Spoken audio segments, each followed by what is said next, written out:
I'm McFarlane. Welcome to the October meeting of the Hawthorne Huddle. Glad to be here. This is an important meeting. We want to begin the meeting with a special presentation discussion by Minnesota's Attorney General, a Northside resident, Attorney General Keith Ellison. And the topic today, the main focus is the challenge of crime, safety in North Minneapolis, particularly around the corner of West Broadway and Lindale. And without further ado, Attorney General, good morning, welcome. Address the issue that everybody's talking about in our community right now. Yeah, absolutely. You know what? Can I turn up? Can y'all see me well enough, or am I kind of dark? Yeah. Well, let me just say, everybody has a right to be safe. Our Minneapolis community, North Minneapolis, we have that same right to be safe as anyone. We ought to be able to walk up to the store at any hour of the day. This is our right. And yet, you know, we all have to acknowledge that there have been many times where this right has been threatened and challenged. So the question is, what are we going to do about it? We know what makes a safe community. What makes a safe community is a strong community, a network of neighbors who are looking out for each other, strong housing, strong schools, true chemical health, and of course, police and prosecution. All those things together make for a strong community. No prosecutor and no police officer will ever tell you that we don't really need the community. They'll tell you we do need the community. We need to be in community and we need to be in partnership, working together to make sure that people give information when they have it, to make sure that people comply with subpoenas, to make sure people use tip lines. All these things are critically important. But we also need the business community. They're an important part of this too. I'm proud to say that the business community does a great job. Most landlords do a great job, not all. Most local businesses do a great job, not all. And when we see more help needed from them, we have to be willing and able to step up. Now, let me just tell you this, a few facts that are very important. You already know these facts, but sometimes they need to be brought to the front. The Attorney General's office does not have the legal authority to just walk in and prosecute crime in the city or the county of Hennepin. I have to be invited in to do it. I've done it when I have been invited in to do it or appointed by the governor, but the legal jurisdiction doesn't exist. Crime is prosecuted and investigated locally in the state of Minnesota. But we do have civil tools, and we've used them. Let me get right to it. I prosecuted I civilly prosecuted 267 cases simultaneously when Stephen Meldal was doing slumlording in the North Minneapolis. We brought it to an end, we did it. I see this action that we took at Winter's gas station and Merwin's Liquor in the same line as that. Now, under the nuisance statute, and let me tell you, it's not just the Attorney General's, it's also Hennepin County, and we've also been in touch with our 5th Ward Council member who's done a wonderful job. Couldn't do it without him. And we've also been in touch with the mayor, and we got all 3 layers of government working together. And, you know, we filed a nuisance action. Now, under the nuisance statute, it says first, that you have a right to be notified as the subject of the nuisance action. So there's a 30-day abatement period after the nuisance notice is filed. What is an abatement period? It is a period of time where the business has a right to fix, to mitigate, to clean it up, to take care of it, to change it, to make sure that things are better than they were. This is very important. We hope that Merwin's and Winters takes care of the problem. There are a few things that I need him to do, but let's just do a little bit of history. I raised all 4 of my children, including the 5th Ward Council member, 2 blocks south of where we're talking about. This is not a strange place to me. I've told my kids and I've told my current spouse, you know, that's not a great place to buy gas, particularly after it's dark. We've seen what, 2 or 3 shootings in the site in September alone, and it's had a bad reputation for a long time. So because of the urgency of the moment, we brought the nuisance action that I told you. Now jumping ahead, what do we want? What does the state in the county, and I don't want to speak for the city, but I think I can speak freely for the city. What do they want? 1, enforce the loitering requirement. It's legal to sell alcohol. People can buy it and go. I have seen with my own eyes people hanging around in the vestibule aimlessly, no point, apparently drinking, attracting others, Lord knows what. Number 2, they have to hire their own security. The city of Minneapolis should not pay for their security on their premises. Yeah, we have an obligation as residents of Minneapolis to offer our policing services on the streets and in the common areas. But when it comes to that premises, they have to clean it up. If they want to contract with local police on overtime, that's their business. If they want to hire another private security, that's their business. But on their premises, it's got to be clean. Those are the 2 things. Number 3, they must sit down and engage community. They've got to sit down with the church. They got to sit down with the local groups. They got to sit down with Mother's Love. They got to sit down with everybody and come up with a plan that makes sense. I know that Jacob Fry wants this to happen. My adult son who's on I know he wants this engagement. You know, they've got to sit and they've got to talk with local community. And then another thing they've got to do is they got to clean up the site. It literally looks like a great place to commit a crime. There's garbage all over the place, and it's got to stop. And they have to clean it up. Now, we have not brought actions against Walgreens, but I think that the bus stop looks like crap most of the time. We've got to get into a conversation about how I'm not sure I believe in broken window theory, but I'll tell you one thing about broken window theory that I think has some truth. If it looks like people don't care, people who are willing to do illegal and improper things feel more comfortable doing stuff there. Now, I don't know about the whole theory, and I'm not here to vouch for it. I'll just say that if it looks like people don't care, it sort of just makes it like, okay, I can do stuff here. Nobody's really watching. And so we should put a lot of light on this, we should make the bus stop nice. We should have somebody going through there every hour or so picking up the garbage. We should make sure that it should look like, if I try to sell dope here, somebody's not going to like it. If I try to sell dope here, it's probably going to get caught on a camera. We need to create that kind of atmosphere on that corner. Now, some people say, well, they'll just go somewhere else.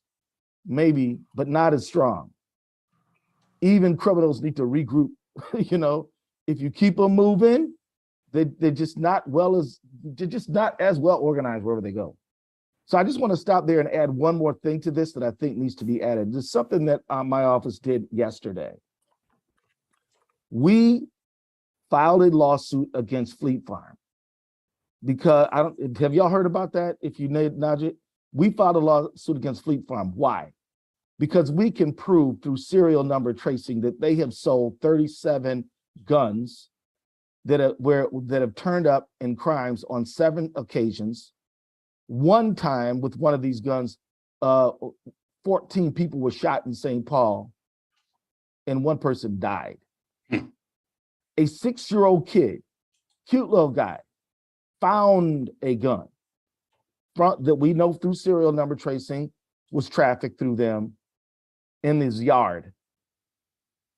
We know that this guy, Jerome, Burton, I think his name is, and another woman named Sarah, something I have it on the tip of my tongue, were both sold these guns. They would go in there, they would pick up multiples at a time. Every red flag that the ATF and other groups say, hey, this is trafficking, was tinged, and they didn't care. They were selling guns, and so they just sold them because it made them money. And so I will tell you that you cannot have a serious conversation about public safety and ignore the guns. Just not possible. Now, we're not trying to take, this does not implicate anybody's Second Amendment rights. This is saying that where there is rights, there's responsibilities. If you have the right to sell guns, you must take measures to make sure they don't get into the wrong hands, and these people didn't. So we brought action against them. Now, the press was asking me, is there anybody else? Is there anybody else? My answer to that is maybe. I don't have anything to announce today. I don't have anything to announce today. But you can bet, you can rest assured, just adding 1 + 1, that it still equals 2. And if anybody thinks that Fleet Farm is the only one, I got a bridge to sell you. What's the end game with the Fleet Farm charge? The end game is this. They have to train their people. They have to disgorge all ill-gotten gains from the gun trafficking, which means they got to pay out. You know, they might have to pay some attorney's fees. You know, they're going to have to undergo a lot of things. Mm-hmm. And so I'll just tell you that the end game there is, and I'm gonna tell you, there's a bigger end game, which is that I don't want any retailer in the state of Minnesota thinking nobody's watching. We are watching. Is there precedence for this around the country, Attorney General? I don't know. Okay. I didn't even ask. Okay. I just said, wait a minute.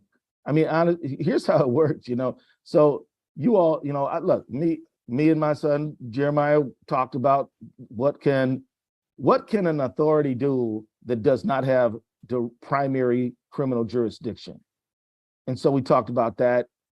I talked to Melvin Carter. I'll tell you this, Melvin Carter called me a while back, months ago, and said, look, man, we know that the mass shooting that happened on West 7th was involved a trafficked gun. Mm. The gun that ended up in this, we know, was bought at this location, bought by this person, and he had been buying like 5 9mm at a time, total, and as a total, you know, between him and the other trafficker had 37. And I'm gonna tell you this, and there were all these red flags, video evidence, all kinds of stuff, where they were flagrantly ignoring what was happening. And we're gonna prove it in court. And when people tell me, oh, we'll take it to court, great. I would love you to see all of our evidence. And I don't think Fleet Farm responded so far, Attorney General? No, under the laws of civil procedure, they have a certain amount of time to respond. Okay. There might have been some communication, but in terms of a legal response, so in a lawsuit, you file a complaint, and legally there is an answer that is due, which must be filed, and that period has not run. But, you know, before I wrap it up here, I just want to say thank you to everybody on this call. You guys are the ones who care. You uphold this community. You do the best you can every single day. I'm deeply grateful for it. I live right near Lindale and Plymouth, blocks away from where I raise my children. Before you go, Keith, let me ask you this. When you've talked to, and when the community has addressed the owners of those businesses, what's the owner's story to you so far? Summarize what they have said. Well, let me just say, and this, you know, let me just tell you. So I'm going to tell you, but let me just tell you the risk I'm running by telling you. They can take my statements, put them in court documents, and say, oh, you know, they can try to use it some kind of way. But I will tell you, their argument is not our problem.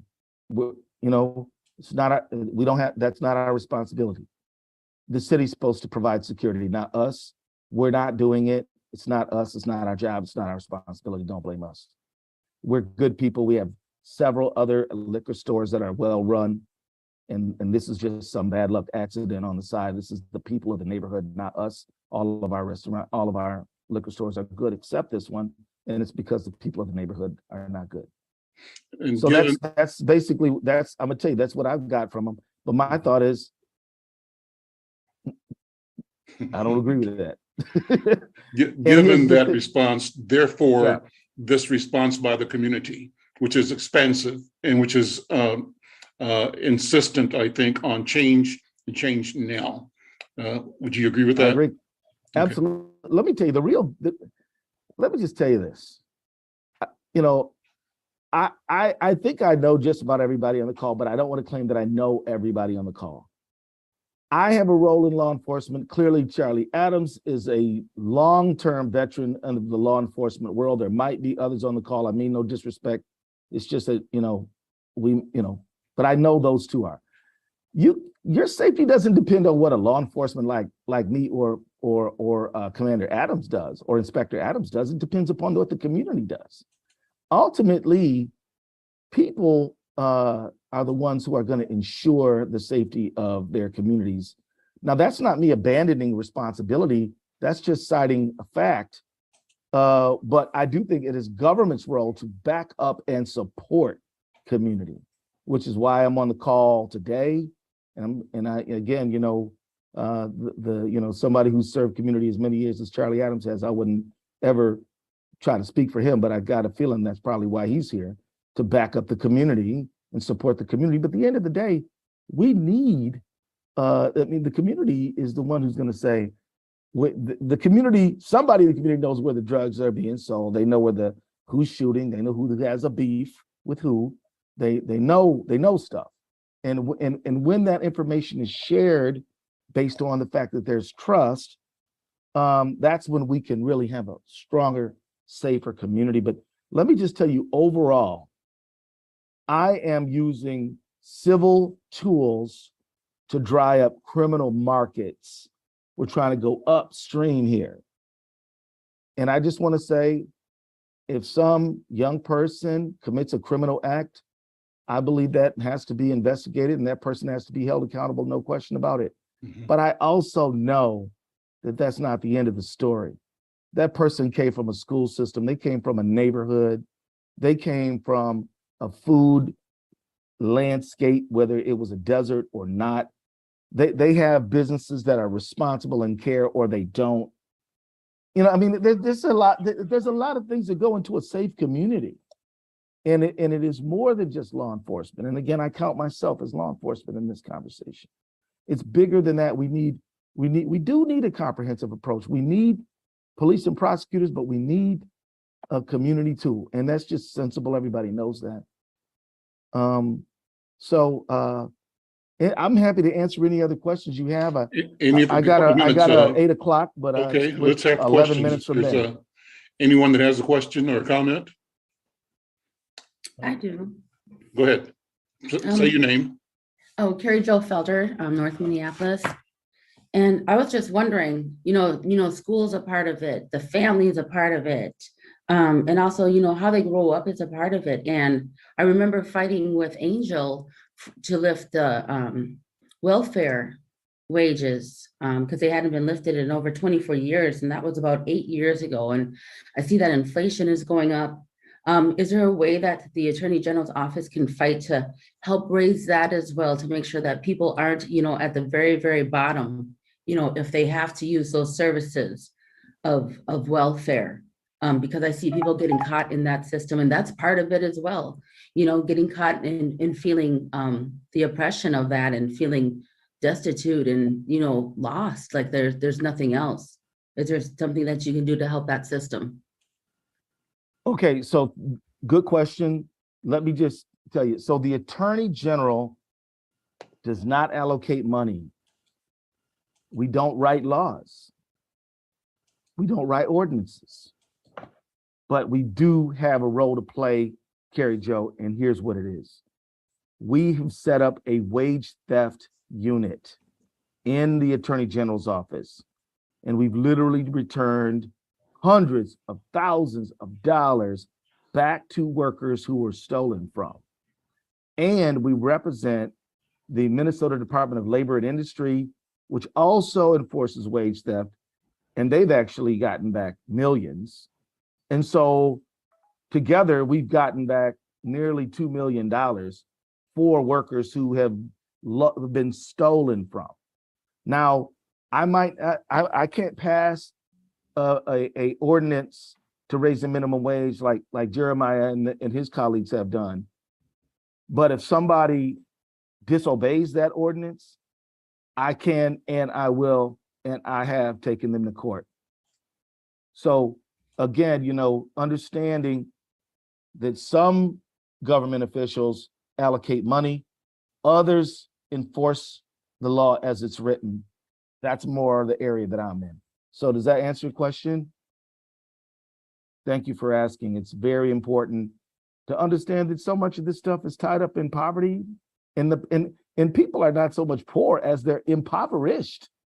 People are not so much poor as they're impoverished. If somebody's ripping off your wages, taking a big chunk of your check through a payday lender or a check casher, not giving you adequate services for the rent you pay, it's expensive to be poor, and you need an attorney general who's going to do something about it. Yeah, I wanted to say, Elizabeth had her hand up. I don't know if you could see it. Oh, I didn't a see little that. white hand, and you probably can't see Go it. ahead. But I know she had a question before. Go ahead, you took the Lisa. mic. Me?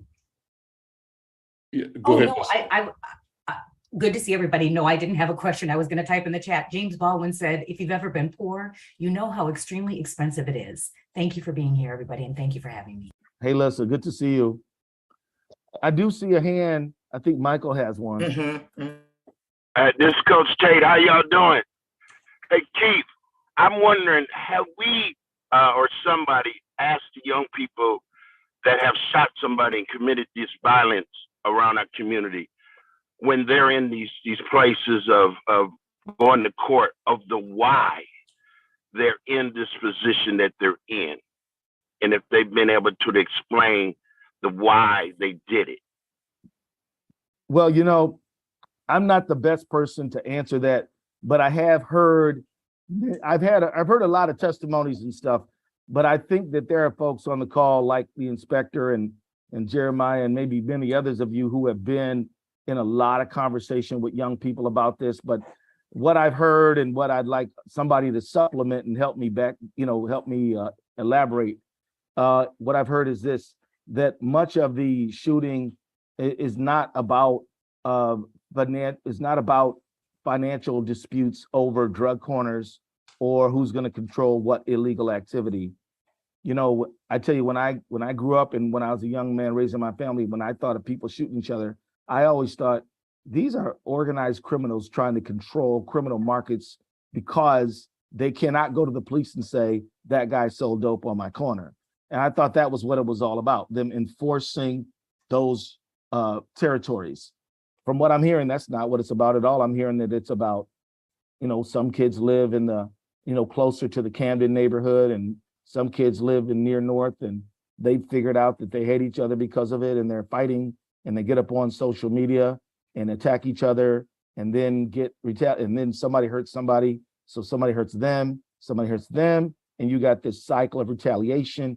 I've heard, but I can't claim to be an expert, that a lot of the beefs are a heck of a lot more shallow than they have been historically, as I understand it. Now, I would submit to you that that's probably an oversimplification, but I'm not a police officer. I'm not a social worker. I'm not one of the violence interrupters, and I think they would probably know better than me, although I have endeavored to find out, and that's kind of what I found. I will tell you this: a lot of people were telling me early on that the carjackings were just young joyriders, and that's true.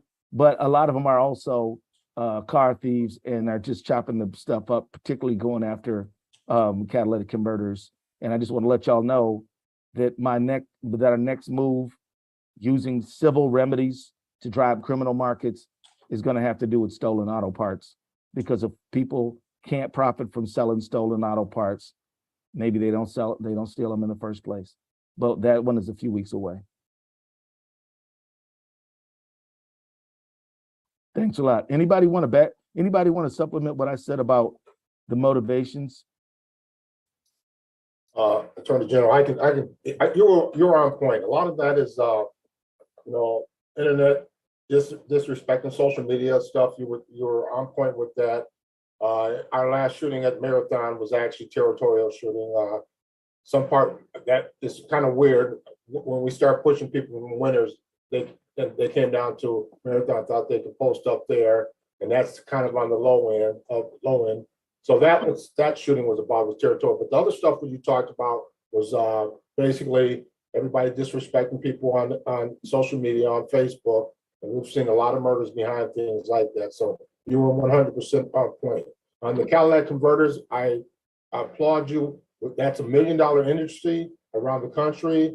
We need to be able to get some type of legislation where these shops cannot purchase those items, because it's been one of the big things for us is it's been killing North Minneapolis people. We've had guys have their Cadillac converters taken 5 times, and that's expensive. So if you can do something for that, I totally appreciate it. I think that our residents will most definitely appreciate it. So that's all I have. Thanks. Hey, Inspector Adams, let me just say this. Thank you for that. I want to just tell everybody a dirty little secret. I don't come up with none of this stuff. If you guys say, hey, you should do this, it is definitely something I'm going to listen to. On the gun thing, Mayor Carter gets the credit on that. On the nuisance thing, Councilmember Ellison gets credit on that. I mean, I basically am getting ideas from other people and operationalizing them. If you think there's something we need to do, we will do it. And we've got to make sure it's legally, we've got legal authority to do it. Just remember this, practicing law is kind of like opening a door. If the door doesn't have a handle, you can't open it. But if it does have a handle, meaning it authorizes me to do something, I can grab that handle and turn it. So the reason we don't do criminal prosecution is because that door doesn't have a handle. Somebody has to open it from the other side, the governor or the county attorney. But where we have authority, we will act, but we need your help and allyship and partnership to know where those sweet spots are. It's 7:58, and I do want to sincerely apologize. Just know that if you call, I'm going to come running. This is a long-term commitment that we have. I'm actually writing an article on using civil tools to drive criminal markets, because I want other attorney general around the country to start using it, because I think it's fertile ground. We got to be in partnership to have safer communities. After the pandemic and during the pandemic, people went under a lot of trauma. People reporting depression was up. People reporting anxiety is up. Domestic violence was up. Using opioids was up. Alcohol was up. Street violence was up. All these kind of measures of human welfare were up because people were traumatized. Now that we've got a vaccine, now that it feels like we're getting to the other side of it, we've got to get a handle on all of this aberrant behavior that is connected to that trauma that the whole society went through. I'm not making excuses. I'm just saying we kind of went crazy as a society there for a minute. Floyd, at the same time as the pandemic, disrupted to people. Now it's time to calm back down, get a grip, build a safe community. So blessings to all. Forgive me for having to run out, but know that I'm with you 100% all the time. Thank you, Keith. Al, are you back? Oh, there you are. I'm back, yeah. I had system crash there, so I lost the last 5 minutes, but I want to thank Attorney General Keith Ellison, our neighbor and our friend, and good luck in his campaign as well. Let me take a minute to remind everybody that voting is all important, and that we all owe it to ourselves and to each other to make sure that everybody in our household, in our realm of influence, gets out and votes his or her preference, as a lot is at stake in the November election. Let's do this. Let's move back to the agenda. And if I'm correct, Diana, we'll take 15 minutes for a couple of standing presentations, and then come back and continue on the topic.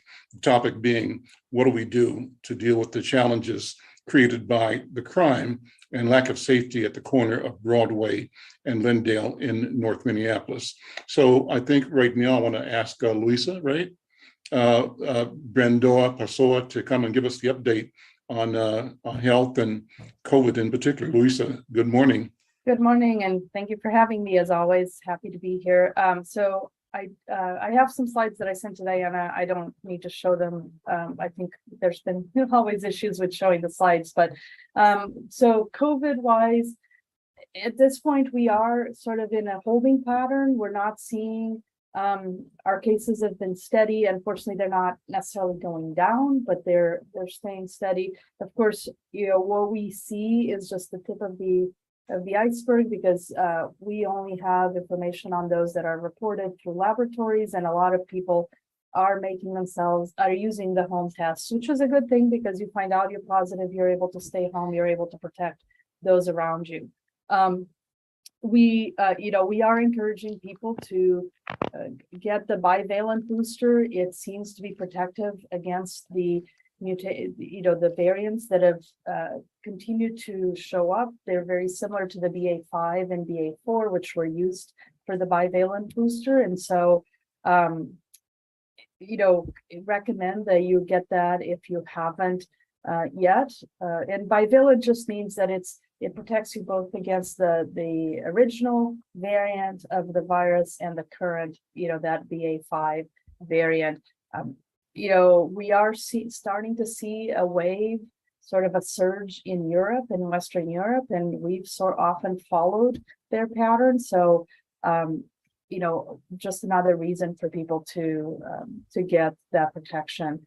And then I also wanted to give a quick update on our monkeypox numbers. I know that, last month, I think it was McGee was with you guys, and she mentioned what was happening. So we are continuing to see cases. As of Monday, there were about 200 cases in Minnesota and 93 cases in Minneapolis. And so, still very concentrated in the metro.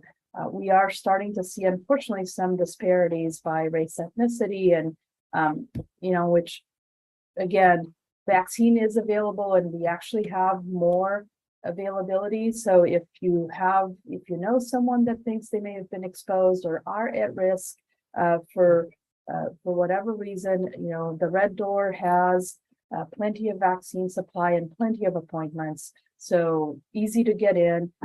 Also Clinic 555 in St. Paul. So that's the St. Paul Ramsey Public Health Clinic has vaccine, as well as some other clinics from Hennepin Healthcare, Whittier Clinic in South Minneapolis, and I believe North Point was going to start having vaccine as well. So, if you think you might be at risk, contact your healthcare provider, check in and make sure that it's okay for you to get the vaccine and do that, because it is protective against infection.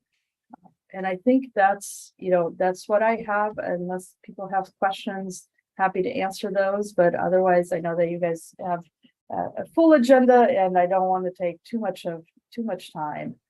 But happy to answer any questions. Well, your report is critical, and we thank you for your work and the work of the Minneapolis Health Department in keeping us engaged. Diana, let me ask you for guidance here. I'd like to bring in Jeremiah Ellison. Should we try to move that part of the conversation right now and come back to the other items a little later, or what do you think we should do? No, I think because, I do know a couple other people may have to jump off, and I would like Sandra from the down attorney's office to join in the conversation. And we know Jeremiah has to leave. So let's move that piece up so we'll have time allowed for questions and answers, since it's a hot topic, okay? Okay, great. So then Jeremiah, City Council Member, 5th Ward, let me bring you in and thank you for being here. You kind of, in the driver's seat. This is your neighborhood, your ward, and you're hearing from residents and businesses and everybody about what we have to do. So let me turn the microphone over to you and have you put in context the nature of the problem and what you think are the array of responses and solutions that will make our community safe and make this the neighborhood we want to be in. Council member? Absolutely, Al. Thanks for having me. And I'll say, while I've I'm in office, and I definitely could speak to this issue, have a long history with this issue since I've been in office. There's plenty of people on this call who could speak to this issue. We've all been, living with this intersection and a few more, and I'm sure that Inspector Adams is going to get a chance to speak and has a lot of history and has done a lot of work on this corner. There's a lot of history on trying to both work with Merwins, trying to everything from, in the city, we have this saying, you can kind of come with a stick or you can come with the carrot, meaning you can come with regulation and fines and that kind of thing, or you can come with negotiations and incentives and that kind of thing. And we have definitely tried both over the years, both the stick and the carrot approach when it comes to creating safety on this corner. And things have been rough going. Some things have worked for a little while, only to then revert back to kind of the status quo of that corner. And I think that was really the driver behind having conversations with multiple levels of government, including the state. And I know that I'm really grateful that the state has stepped in to take some action, using the tools that they have. That doesn't absolve the city by any means, right? That doesn't mean that the city has no more role to play, that we sort of dry our hands of it and say, all right, the state's got a civil action going forward and that's all there is to it. We're still in conversations, both with the business, with MPD, and Inspector Adams will be able to speak on what they've done and what they're doing. And also with other parts of the city, business licensing, and other parts of the city that we think could play a role here. Merwins, for their part, they have gotten new management in recent weeks, and they kind of ebb and flow between trying some things and seeing how it goes. And I don't want to take anything away from them, and I certainly don't want to take anything away from We Push for Peace, who's the new management there and is going to try to clean up that corner. But we've seen this pattern of changes on that corner, maybe having an effect for 2 weeks, 3 weeks, and then reverting back to the status quo. And so whether or not something will be sustainable on that corner, whether this strategy, bringing in new management, will be sustainable on that corner is sort of remains to be seen. But certainly business licensing, economic development, and obviously the state attorney general, we're going to continue with the regulatory approach until we can land on a permanent solution, something that ultimately creates safety on that corner, forever. I hate to use a word like forever, but ultimately something that creates safety on that corner forever. That's what we're looking for. What about the gas station corner? The gas station, the gas station kind of gets mentioned a little bit less, but yes, it's no less problematic, right?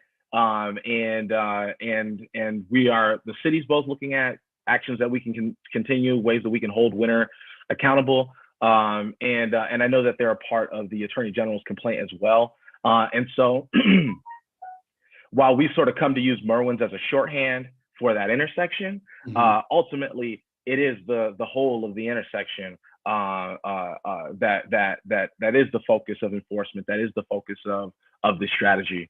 And so there's a lot of ideas, about what to do, and it's just a matter of getting some of those ideas to come to fruition. Let me ask Charlie Adams to jump in here and then hang on for as long as you can, Council Member. Inspector Adams, I'd love for you to sort of put a context. What are the numbers that guide and reflect the concern of law enforcement on behalf of the residents of our community? And my question is, what's the difference between Merwins and Mickey's on Plymouth Avenue? What's the difference between Winter and Holiday Gas on Washington Avenue or downtown? Are the situations the same in both cases? And if they're not, why is there a difference? Well, it's obviously there's a difference between Mickey's and the other liquor store. I think with Mickey's, they do have off-duty officers working there, but also they have a young man that actually constantly out there cleaning up the area, keeping it nice. I mean, they even to the point they go over to the bus stop and they clean that up along with Metro Transit. So I think their management of that establishment is on par, on point, basically, I should say. Talking about Winners Gas Station, we've had several meetings. We just had a meeting with them a week ago. And Winners do hire off-duty officers to work at night, but he can't pay for them all day. The attraction to that area is because we have a lot of addicts in that area who comes up there to purchase their fentanyl pills and marijuana. So that's the attraction to that area up on Broadway and Lindo. Merwin's, yeah, it's been a problem for a while. We all know that. We finally sat down and met with the new management, Trey Pollard, when we pushed for peace. And as Councilmember Ellison said, they took over management over that. Since Trey Pollard and we pushed for peace have taken over that corner, we have seen zero. It's been a total night and day. No loitering out front. 2 weeks, right? 2 weeks now? Yeah, it's been about 2 weeks. Yep. No loitering. His folks are out there. They're making sure people are not out there. Me and Bill Magnuson met with Trey and Tommy, the owner of the Winners. I mean, not Winners. I'm sorry, the Merwins. Basically, we sat down with them and we showed them their security plan that they signed in 2019, and I told Trey, this is the plan. You have to abide by the plan. And basically what I told him, I said, I have cameras. I can watch that front door every day, which I do. And Trey's actually done what he says he could do. Now for Winners Gas Station, they hired a group of a security firm to be there all day. And that's been a big reduction too with their security firm out there. So right now I tell folks it's like a ghost town up there, and I was lucky to get some additional funding from the city to put out extra patrol in that area. So that's one of my mobile beats over there. So now you'll see more squad cars, guys coming in who's off, their days off, and they're working in there and they're just being present in those parking lots, including AutoZone and also including Walgreens. So, and then we also expanded the beat down to Emerson, Fremont, so we can give the cookie cart and juxtaposition. I can't say the word. So we can give them some coverage too. So I mean, council members on point. I think his last two meetings we had was very successful. The Attorney General coming in was successful for us, Hennepin County, and I think we all collaborated with CPED, Eric Hansen. So we were all working together as a group in the West Broadway Coalition, and I think we have to see. I mean, right now it's going well up there, and we just have to see what the long-term effect of that would be. Council member, is the community hearing you? Is the community seeing you? What's the response right now of the neighborhood? Are people believing that genuine change is afoot, is achievable, or is there a paralysis of low expectation or of doubt that in effect either impedes or impacts what can happen? What do you think? To say that people are skeptical of change, it would be an understatement, right? And 2 weeks, and this is taking nothing away from the, from the new management, from Trey. I really like We Push for Peace as an organization. And again, I hope that there's a permanent solution here one way or another, but 2 weeks in the grand scope of how long this intersection has been a problem, the community is not going to be convinced, right? And I would never ask the community to be convinced that this is the perfect solution, right? Only a couple of things will prove that. Time is going to prove that, right? And we're going to have to be diligent. The city's going to have to be diligent, right? The AG's office is going to, they're going to continue with their case. MPD is going to have to be diligent, and I think what I'm hearing from the community is that they want a permanent solution right now. What I'm hearing by and large is people want the liquor store gone from that intersection, want the gas station gone from that intersection. Mm-hmm. Now there are legal barriers, we can't snap our fingers and make that happen. They've got property rights, they've got state rights as businesses, they've got all these things that they're protected by and that they probably should be protected by, right? We wouldn't want government to just be able to snap their fingers and change a whole, landscape of a corridor. But ultimately, no, I think what we are getting is, and I'm grateful for it, is I feel like we're getting a little bit of patience as we show and prove that we're taking action on that corner. And that's really, and sometimes I don't even think that we deserve the patience, right? Because people have been dealing with this intersection for a long time. So I'm grateful that we're getting people's patience as we show and prove that we're taking action on this corner. I plan to do a few more meetings as things progress, as the AG's investigation sort of pushes forward, as CPED and business licensing sort of continue to wade through their findings, and as the new management continues to show what they can or can't do in order to create some safety on that corner, I plan to continue engaging with the community. But I remember, my first meetings with Merwin's, and this problem, certainly precedes me, but my first meetings with Merwin's, I believe it was with Inspector Bayard, which was, several inspectors ago, right? And I think that one of the things that I'm grateful for is a little bit of continuity. I really respected Inspector Bayard, respected Inspector Kelvin Polfus, but I think Inspector Adams has really allowed some continuity and brought really a vision for what MPD is going to do to respond to that intersection. I think that we've benefited as a community from that. I've certainly benefited as a lawmaker with that collaboration. And so I think that we're getting a little bit of patience from the community, but that's all I can really ask for. I understand if people are saying, we don't really believe that this is a permanent pathway forward. And right now, I'd say that the biggest call is for us to change the businesses that are on that corner, which of course we can't do overnight, but that's what I'm hearing the most.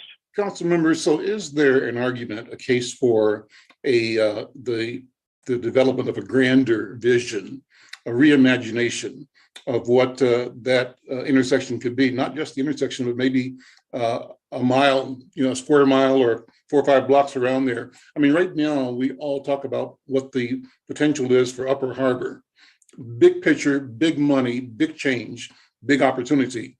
Can we have that kind of thinking take place on the corner of Broadway and Glendale, maybe juxtaposition, or the University of Minnesota engaged in research, planning, ideation, just thinking for the sake of thinking, because you never know what can emerge when people put their intentions and their imaginations to work. Has that been done? Is there a 2040 plan, for example, for that neighborhood that we need to dust off and bring back? What do you think?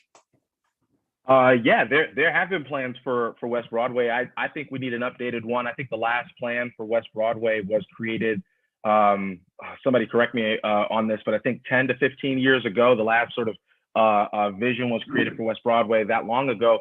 And it wasn't a bad one, but I think it needs an update. I think that that's absolutely right.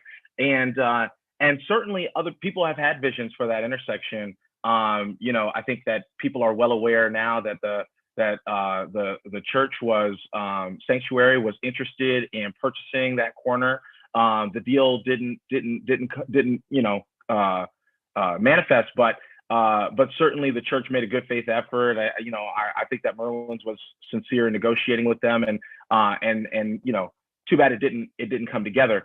But people see a vision for that corner. I think that a lot of folks in the neighborhood have observed that these boulevard-facing parking lots, are a place where bad things sort of occur on a lot of them, not just here, and that maybe bringing the activity up to the street level to make it more walkable and all that is a solution, and to dissuade from some of the congregating that we see in those boulevard-facing parking lots is really important. And so I think that we do need to have that vision. but anytime that you're talking about privately owned land, though, that can you've got to have a willing seller, right? And I think that's really what we've lacked at that intersection are some willing sellers. And they want to get out of there. They want to get out of there with a windfall that a bank might not necessarily approve, or that an appraiser might not necessarily agree with, and that's been a barrier. But yes, absolutely. I think we need a bigger vision, and I think the city needs to be a big part in making that investment. Let me do this. Diana, I know a couple of people have to leave. Thank you, council member. Please hang out as long as you can, because we want to have people react to these ideas. But a couple of people we need to make note of before we move any further. Diana, let me turn it over to you. Well, we're going to honor Coach Tate, and then we can get to the other two in a minute. But we need to honor him so he can leave.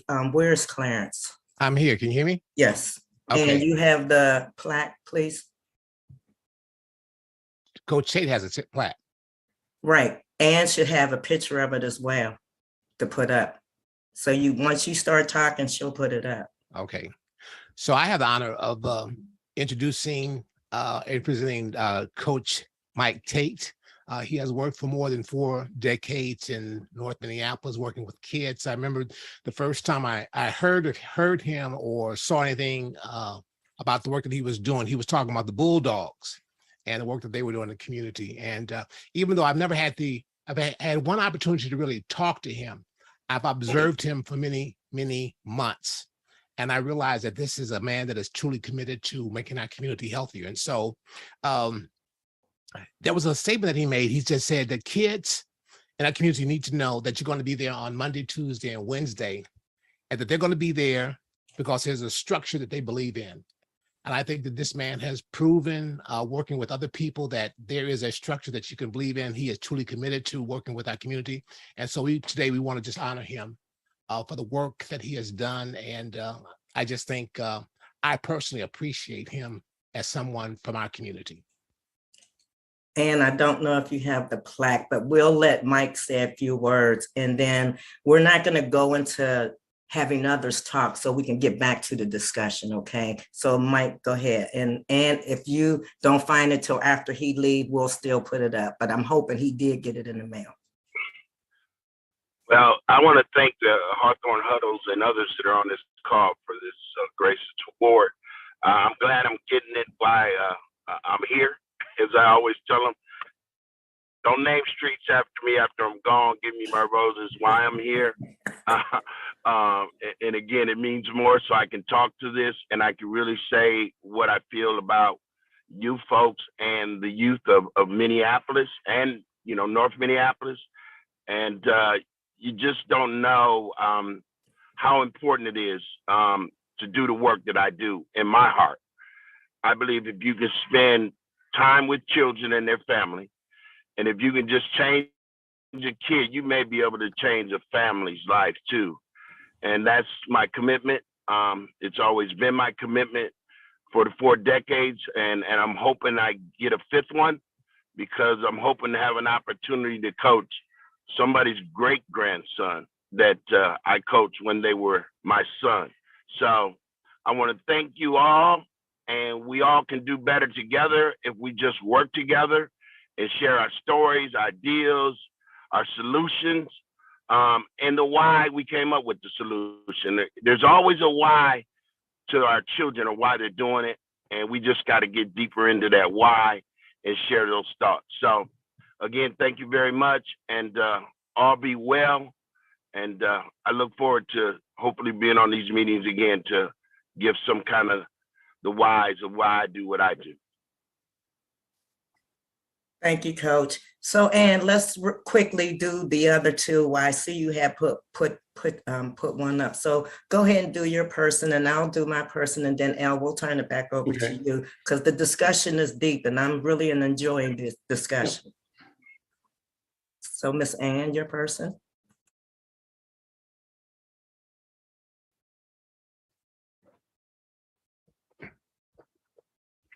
I'm not hearing you, Ann. Still muted. Now, can you hear me? Yep. I'm very pleased to honor Susan Breedlove, who I did not know very much about, although I see Susan every time we have a huddle.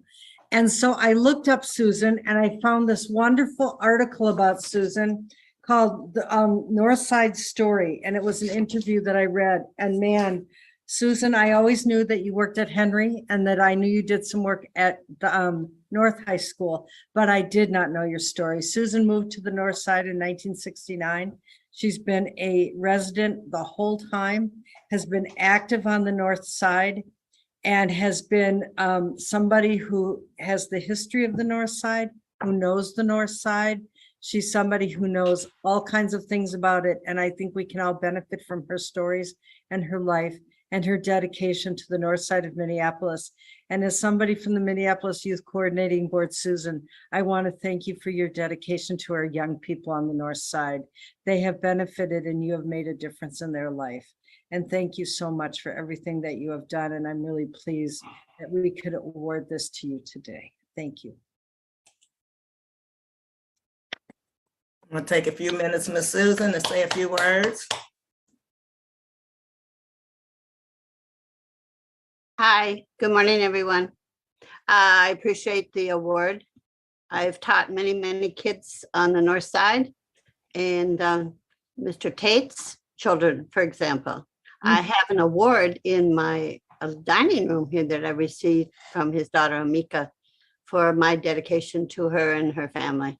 Thank you so much. And if you're interested in the topic about Henry changing its name, I have done 6 years of research about Patrick Henry, about the times in which he lived and about the time in which the school was named Patrick Henry.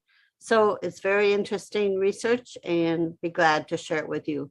And currently I'm 81 years old, but I'm still up at Henry. I'll be leaving here when we're done here and going up there and doing some things with resourcing the teachers and connecting the staff at Henry to the people in the community of the North Side. Thank you so much.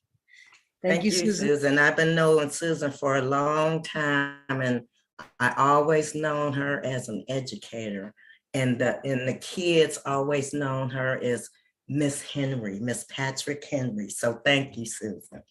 With that being said, Miss Ann, can you please put up my person? I'm just going to use some words to describe this next person, because when I first met her, I met her in an executive director's position, and she went on to become a radio host, a podcaster, a cultural coach, a speaker, a facilitator. The list goes on and on. Two things, though, I know that she's proud of is her grandbaby sitting down here on the bottom of the plaque. So, but I'm glad to call her my friend, Miss Alyssa Jones. She, I don't know what to say. I mean, I can't say nothing. I think I said it all. I've never met someone that had this much energy to do what she does and get the work done. And people can always depend on her. And it doesn't matter what part of the city she's in, she gets the work done. So with that being said, my friend, I'm going to let you say a few words, but I am really, really glad to know you and to have someone like you that I can call my friend, that I have received much wisdom and knowledge from. Miss Lissa. Oh, Miss Diana, I want to say thank you. I am crying tears of joy. The greatest love is the love of the village. And it is the village that made me. It is the village that holds me. And it is the village that created me. And I am so grateful for this award and just so grateful for your love, Diana. You have loved me through all kinds of things. The road has not been easy, though I try to smile a lot. And there are very few places I can go to say, hey, but you are one. And so I want to say thank you to the village. Thank you to everybody for this award. It is absolutely beautiful. And thank you to my producer, Edie French, who's also here, who brings us Black Market Reads. Thank you, everybody. I'm very grateful. And congratulations, Susan. And congratulations, Coach Tate. And thank you, Diana, in the Hawthorne Huddle and the Minneapolis Youth Coordinating Board. You're so welcome. Mr. L, back to you. Well, congratulations to all of the honorees. All of you deserve the honor. He said, let's applaud them and show them the love that they deserve, that they earn, and that we give freely and genuinely. We got so many great people in our community and in this neighborhood and at this table. And so for us to keep saying that to each other is part of the healing that we do on a daily basis to keep us going, keep us charged, and to make sure that we're able to move our community beyond the crises of the moment. So let's return the conversation back to, I wanted to say that I published the work from Susan Breedlove in the current week's issue of Insight News, article called Changing the Name. And that's her years of research on the name at Patrick Henry High School. Read it, check it out. It's an important document. And I think we'll do more on it down the road. Let's see. So let's go back to the conversation about crime in the community. And were there any questions, any other people that we want to bring? We could do Bill's report and fold that into this conversation. Bill, why don't you come in and talk about your regular crime report, and then we'll open the conversation back to focusing on Broadway and Lindale. Sure thing. Morning, everyone. So for the Hawthorne for September for Part 1 crimes, and I'll remind everybody of Part 1 crime is anytime we have a victim involved, that's going to be a Part 1 crime. So it's the more serious ones.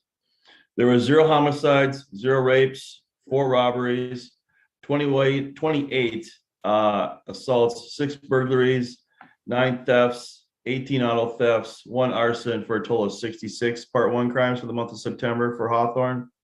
And those 18 auto thefts are the biggest spike, I think, from last month.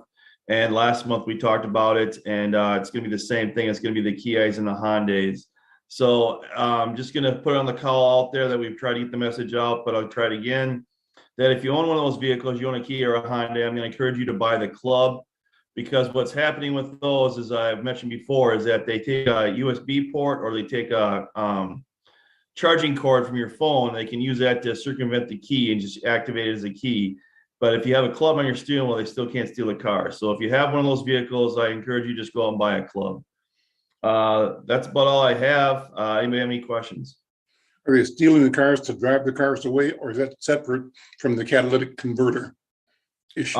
Basically, I think it's what we found out. It's young adults, youths that are just stealing those cars to joyride in is what we're having. And sometimes they'll take them to commit other crimes in too. But I think the majority is joyriders because it's so easy to do. And it's just basically the thrill of it. Okay, great. Thank you. Any questions? Any questions? Let me go back then to Charlie Adams. Charlie, go ahead, Susan. Yesterday I decided to go down to McDonald's. I wanted to get some breakfast. And so I'm on 22nd and DuPont. As I hit 22nd on my way down, here was this car that's been there for about 3 months. People obviously doing drugs. They live in their car. And there's no license plate on the car, etc. Then I get down to 21st, and to my left, I see 3 people in the bushes over there behind McDonald's doing whatever. And then to my right, I see 4 individuals. I actually see them doing a transaction. And again, it's young people, and they do represent 3 different racial ethnic groups. Then I go to the front of McDonald's. I get out of my car. I go to the window to purchase. There's a woman standing there, very thin woman, totally out of it. I would assume by drugs. And she's standing there right back from the window, totally having a hard time even standing up. I have never, ever, and I've been here on this north side for a half a century. I've never seen so many people that are so drugged out, young people. And I did mention there was also an individual back near where you order the McDonald's there, laying on the curb back there. So I told the people in McDonald's, there's somebody back there right near the order machine who was laying out there. So that was my experience yesterday at 10 o'clock yesterday morning when I went to go get a McDonald's breakfast. I had a similar experience at the First bank on West Broadway to the drive-in, and while making that transaction, a couple of guys leaning on the building just beyond where the teller window is, but obviously wiped out, laid out, nodding. I've never seen that before, and it is alarming and frightening. Charlie, what's going on? Is that fentanyl? And what do we do? I guess I saw Booker Hodges on TV a couple of days ago with a story where they seized X, 1,000 pills of fentanyl. What's the big picture here, and what kind of impact is that happening to our community, and what are we doing about it? What can we do about it? Well, Al, you're absolutely right. What you saw, Ms. Breelove, most definitely you're on point. What you saw, that some of that is displacement from Merwin's and 626. But if you go farther down to the 94 exit, you can see all those people down there who are hooked on fentanyl pills. So basically what they do, they crush them up, they put them in tinfoil, and they're smoking them.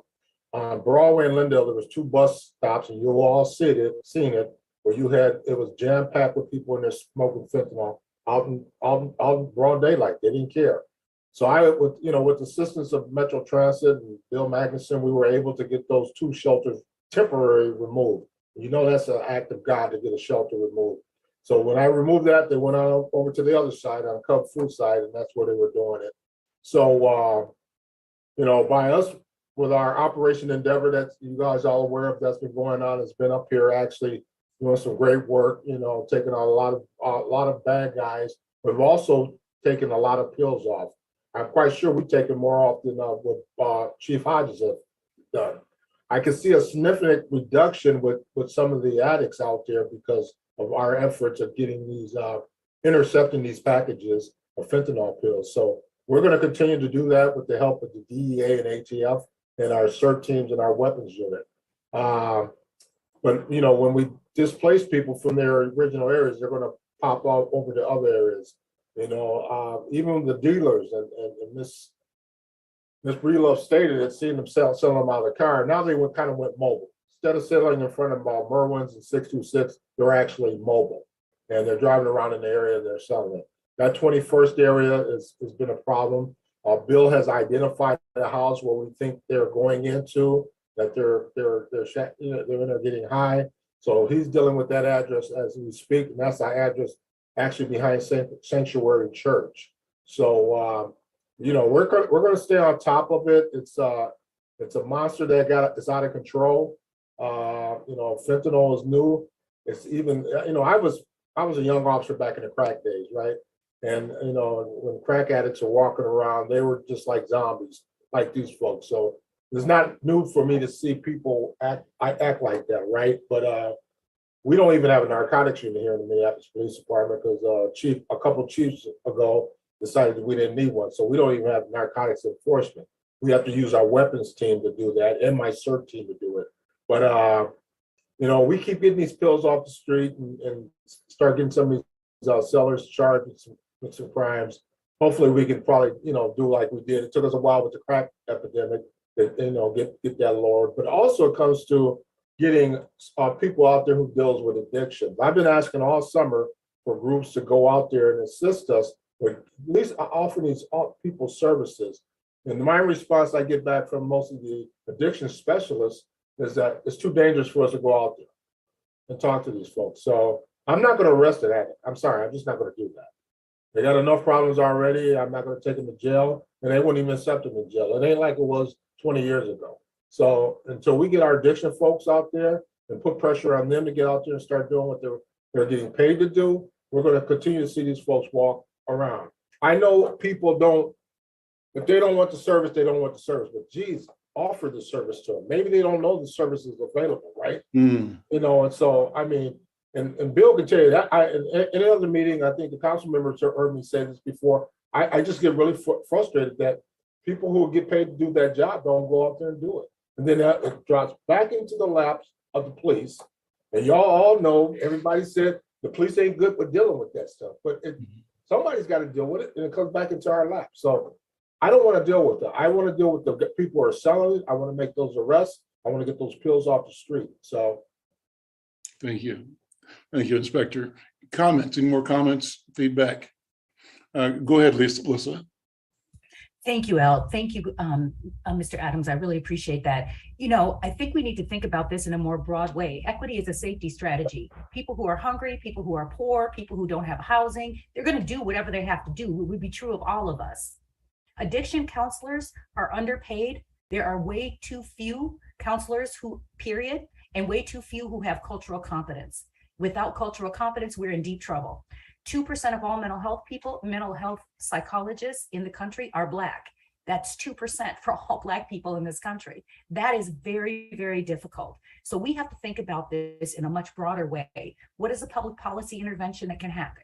How do we support families? What do we do so that the police don't have to intervene? And how do we get the proper treatment resourced and paid for so that people, if they're valued and we want them to get better, then we should pay for them to get better. What we do is we throw a Band-Aid on it and then tell the police that it's their problem and then tell the addiction people it's their problem, and the people are still hurting. So the last thing I want to say is I drove down Fremont the other day. I don't know what's going on 25th and Fremont, but there is some kind of a tree that is wrapped in red and white in the people. There were so many people out in front of the building. The dude in front of me was going so slow, and I was like, sir, I would hate to back end you, but I might have to do that even in my own car if you do not hurry up, because I'm terrified. I don't know what's going on there, but I wouldn't go to look if somebody doesn't know. Does somebody know what happened, what it was? Yeah, I can comment. We had a young man, he was shot in a vehicle and they dumped his body over there in that vacant lot. And he died yesterday morning. So they dumped him in the body, they dumped him and then they fled. And we actually found the vehicle that it was caught on camera. We actually found the vehicle over in South Minneapolis. They had burned up the vehicle and jumped in another vehicle. So that's what it was. A young man lost his life. So. Is there any way that we can bring back the task force for drugs? No. We talked about this, Carrie Jo. We're down as a separate entity, as a separate. No. We're down 300 officers. I can't even keep my front desk open because we don't have enough officers. So until we get our numbers back up, y'all know me. I don't lie about anything. I'm straight honest.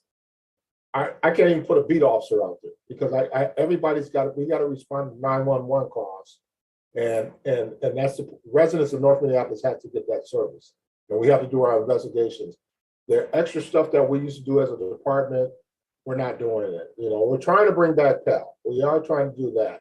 So and in our community engagement, but we still don't have officers to put in there. So until we get the numbers back up, then we can start thinking about the task force for narcotics and all that. But I did tell you that DEA has been very helpful working in our city. So along with ATF and Hennepin County Sheriff's Department, we all partnered in our what we call a Fed detail that's been working since last year. Now it's called Operation Endeavor. So we're putting a pretty big hit on those fentanyl pills. So. We're going to continue to do that. I'm not saying because we're low staffed that we can't do anything, because y'all know I don't talk like that. But we're going to continue to do our job, what we get paid for. Thank you. Any other questions, comments? Until somebody does, Lisa, I'd love you to move on down the line with your line of discussion about solutions. And I think you're hitting the nail on the head when you talk about sort of a limited and limiting view and about the need to be more expansive. So explore that some more. Here's what I'm thinking. Somehow we as citizens and neighbors have to organize and demand that the resources are there for the precinct and for the professionals. It's not a question of either or. We have to have a fully staffed network of officers who serve and protect, as is their mission, and they need and we need together to engage the intellectual and professional resources in our community. And if we don't have them, grow them. But we need to have the financial resources to do that. Talk about that, Alyssa. Am I on the right track with your thinking or not? You are always on the right track, sir, with that wonderful voice of yours. That's correct. We deny public policy. When the young woman was speaking about COVID, oh, we see emergent, disparities. Emergent disparities. This whole state is a disparity, and we know what to do to fix it. There is no will in Minnesota. If the problem is perceived to be Black or brown, there's no will to fix it, and that's what we're really talking about. So we really have to mobilize politically, spiritually, energetically, in scholarship, just like what Mr. McFarlane is saying. You're right. We need an ecosystem to help support Mr. Adams, to help support all of us, Ms. Breedlove, and doing the things that need to be done, the Hawthorne Huddle. So I'm with you completely. And we are not getting to the bottom of anything because we don't have a conversation about what happens upstream to families before they get addicted to drugs, before they get in the street, before they have interactions with the police. We need to deal with it then. Thank you, Mr. McFarlane. Thank you. Thank you. More comments, more feedback. I wanted to hear from Miss Sandra from the County Attorney's Office to see what their take is. Sandra, go ahead. Good morning, everybody. Thank you for having me today. My name is Sandra Filardo. I am the Community Engagement Attorney for the Hennepin County Attorney's Office. We're working together with the AG's office in the nuisance property cases for Merwin and now I'm blanking on the other. I keep wanting to call it. I keep calling it Lucky, and I'm not sure why. I think that's another property I'm working on. Anyways. I see that Nambi is here from the city attorney's office, and Carrie Johnson is also here from the city attorney's office. The thing that I wanted to bring to this group is some information about what we're doing in terms of involving the community in the nuisance actions. So these two properties are being looked at for, and Bill Magnuson is here too. I'm sorry that we're working together on this issue. So the two properties are being looked at as nuisance properties. Attorney General Ellison talked to you all about what that means and what the responsibilities of the state is and the responsibility of the parties are. But basically, when starting an action, we need to talk to the parties and we need to abate the problem, ask them to help us abate the problem. We are gathering information as to what that should look like. What are those solutions in those properties? And we want to hear from the community with ideas as to what do you all want to see in those areas? What do you see as a solution in that area? We have a document, it's called a community impact statement.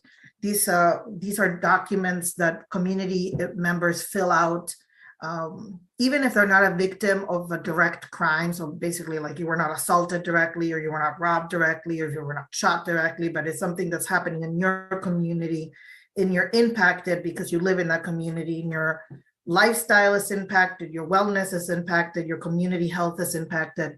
We want you to fill out these forms and tell us basically how are these problems impacting you and your family and your community, and what is it that you see as a solution to these problems. We're going to gather all of this information. It's kind of a qualitative analysis as to, what you all see should happen in this area, and then we will be informed as to what the outcomes should be, and we will be telling the owners of the properties what the outcomes should be, and if necessary, we'll be telling the court what the outcomes should be.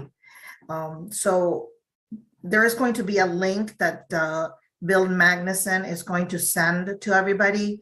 That link is going to bring you to a form where you fill out the information. You can fill it out in a way where it becomes anonymous too, and Bill can maybe talk to all of us about how that happens. Please forward that link to anybody and everybody that you think should fill out this form. The forms then will be sent to the city attorney's office. And the city attorney's office will work with the county attorney's office and the AG's office to get all of these documents together. That is the way we want to hear from you.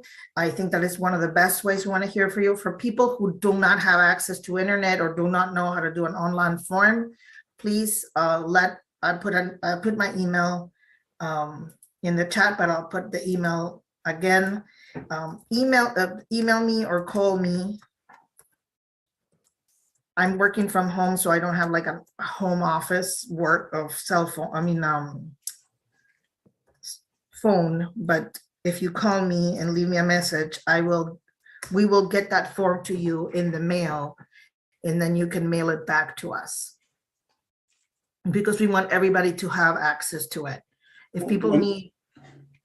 One thing you might do is put the form in Insight News. We do door-to-door delivery to every residence around the Broadway and Lindale community every week. And, I think one conversation we ought to have, Sandra, is how our weekly residential delivered newspaper ought to be engaged more aggressively to both get information to the residents and also to get feedback as well. Let's hear from your other colleagues. You mentioned you have two other. Yes, I've seen Bill on, so maybe Bill can, in Mr. McFarlane, that's really a good idea. Mm-hmm. And we can work together as to how we get that document. Sure. And now Bill Magnuson is the crime prevention specialist at MPD for your area, and I'll let him take the wheel now. Thank you. Okay. And then from the city, who's on board from the city? Diana, you or Sandra, you mentioned from the city attorney's office. I'm not sure if she's still here, but Namdi Okoronko is here. He's the city attorney in that area too. There he is. Hi, Namdi. Hey, folks. How you doing, man? Hi, how you doing, Mr. McFarlane? Good to see you again. Jump in. So what do we do? What are the marching orders for ordinary, people in the neighborhoods? How do we work together?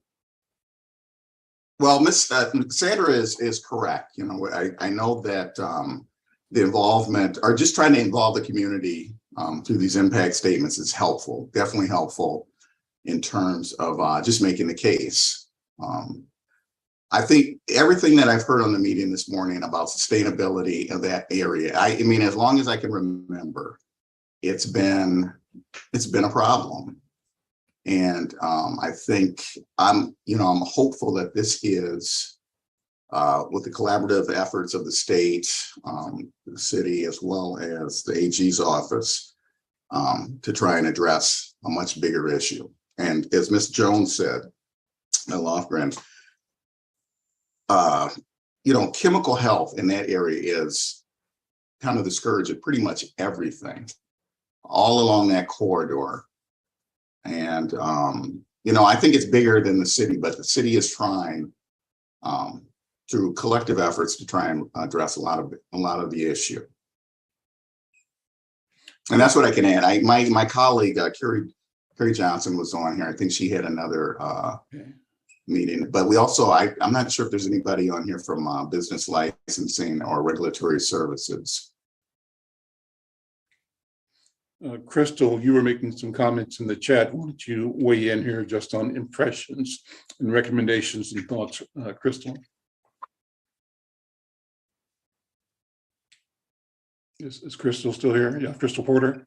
I'm sorry, what was the question? Well, I was noticing your chat activity, excellent comments you're making, and I just wanted you to weigh in because you always have insight and clarity and intention. And well, yeah, so I mean, I've been saying a lot actually about a lot of these things and been trying to kind of remain as quiet as I can and listen. But I will say there was a wonderful plan that was done in 2006 by Northside residents that sat at the table and worked very hard to put together a plan called the West Broadway Alive Plan. And a lot of the seniors in the community that I'm connected to have mentioned it over and over and over again, have redirected me to this plan. And for some reason, that time was spent, that money was spent, and nothing was done about it. It's still sitting on the city's website as some historical document that was a big waste of our time and our money, and nothing's being done about it. So I put the link in the chat earlier so that people here can actually look at this plan on how they actually had a strategic plan on how they wanted to plan out West Broadway, and it's been there. We've done the work, and I just think it would be time to like you said, dust it off and look at it again. As far as the issue with the drugs, and I'm always going to stand behind Lissa Jones when she commented that we need to focus on why people are out here doing drugs in the first place, to escape the trauma, to escape the heartache, to escape the lack of education, to escape the lack of a father or mother in the home. But the reality is, there's something we say in the environmental community is if you have a bathtub running, and it's overflowing, you can't take a spoon and just keep trying to take the water and pull it out. You have to turn off the water, you've got to turn it off. And so the reality is, and what people are not saying in here is, where did the drugs come from in the first place? And I know this, because of the conversations that I have with people on the street, a lot of people on the street, the barbers that are having the conversations with the people that are getting their hair cut, and the people that I'm connected to that are literally taking trips to Mexico on a regular basis have told me they've seen the marijuana fields get burned down and have been replaced with poppy. And the fact that these drugs are coming into our community and no one is really stopping them from actually entering our country. And, during the time that we had the pandemic and these our babies that were told they couldn't come to school, they had nowhere to go, and they were out in the street protesting after George Floyd was killed because they needed a sense of community, and kids that came from all over, not just our state, but states surrounding that haven't left, because let's be real, Northsiders, how many people have noticed that a lot of those kids that are out there, and I'm saying kids because a lot of them are very young, have you ever seen their faces before the last couple of years? And a lot of the people on here are Northsiders. And so we recognize faces. And a lot of these faces came from somewhere else. And they came in during the George Floyd riots. And people were passing around what was thought to be Percocet and was telling them this was Percocet. And they took it and they're now hooked on this fentanyl. And so, and just like, Charlie Adams said earlier, they had seized 108,000 fentanyl pills in Bloomington a couple weeks ago. That's enough to kill 1/5 of the population in the state of Minnesota. And that's just one bust. So how much of this is out here? And we have to, if we know that, and if I'm just a regular person, and if I know this information, then why is this information, nothing being done with this information? So, Crystal, let me stop you there because we're almost out of time. Thank you for posting the Broadway Alive executive summary. I want to, before we close, bring in Clarence for an update. And Clarence, one of the things that you might mention is how we can use research differently. You're doing that with the Human Project, but Crystal is making a point. A lot of work has been done, research paid for, sitting on the shelf somewhere. Why does that happen all the time? And why is it that it always seems like when problems get out of hand, we call for a study. And once the study is done, it's back to business as usual. Business as usual, meaning misery is usual. The usual suspects, both suffering and causing suffering. Well, let me stop there and ask ask Clarence to weigh in for a few seconds here on your report. Brother Clarence. Well, thank you very much. I hope you can hear me. I want you to know that Hawthorne is actually doing something around the fentanyl issue. We have created a partnership with the city of Minneapolis, with Dr. Deziwe, who was on here, We've worked with Beck, Ramsey County, and we're actually going to be doing some community education around what this issue is so that people can become really aware of what's going on. We are also taking a look at the number of organizations within our community that can actually work around the issue of drugs. One of the most unused resources that we have in the community is the Broadway Family Medical Center. The majority of the people that come to that center around substance abuse are not from our community. And there is something that there's some education that we have to do back into our community to make sure that people are getting access to those resources. So I just want to let you know that we recognize as fentanyl as an issue. We are working on it not only with the city, but also with the academic community and also with other organizations so that we can bring that information back to our people so that they can be able to make some informed choices about these drugs. And you're absolutely right.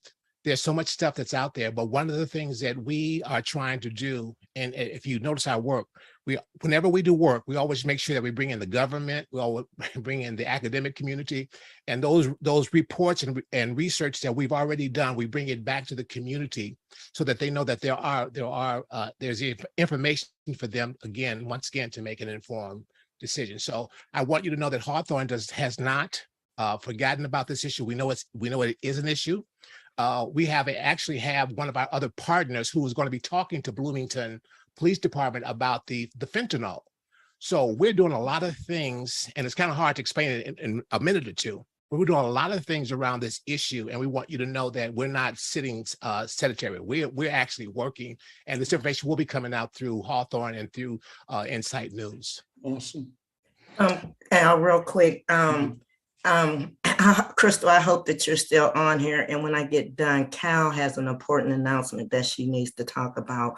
But, and I know we're running tight on time, but Crystal, I just want to let you know, as one of the people who actually had a hand in that West Broadway, the original West Broadway Alive plan, you're right. We got this plan together, the money and everything, and they pushed us to the side. That's what happened. They had all these other people come in and these agencies, and nothing was never done. So just so you know, as a person who had a hand in that, that is exactly what happened, exactly what you said. Ms. Cal, can you please make your announcement?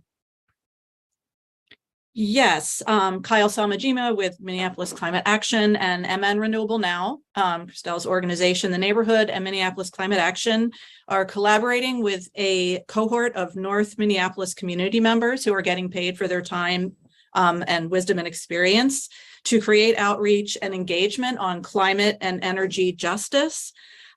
This cohort will lead a dialogue on November 12th at Liberty's Northside Healing Space on energy justice, climate solutions that save money and our planet, and how we can use our power together to create a renewable energy transition that benefits everyone, not just Excel, whose CEO makes $22 million a year, and they want to increase rates 20% next year. So we're really looking to create community solutions together and use our power. And I put links to the events in the chat, and Christelle might have a couple things to say as well, because she's part of this. Well, thank you, though. We're kind of out of time, so Okay. I'm going to turn it back over to Mr. L real quick. Well, I think that's it.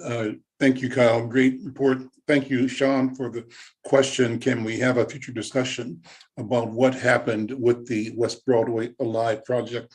I think we should do that because we have to say the time to do this work and put it on the shelf has passed. Yes. That everything we do from this point forward has to be actionable and has, in the spirit of accountability, be delivered as promised. So listen, with that, thank you all for being here. Any other questions, last comments, announcements?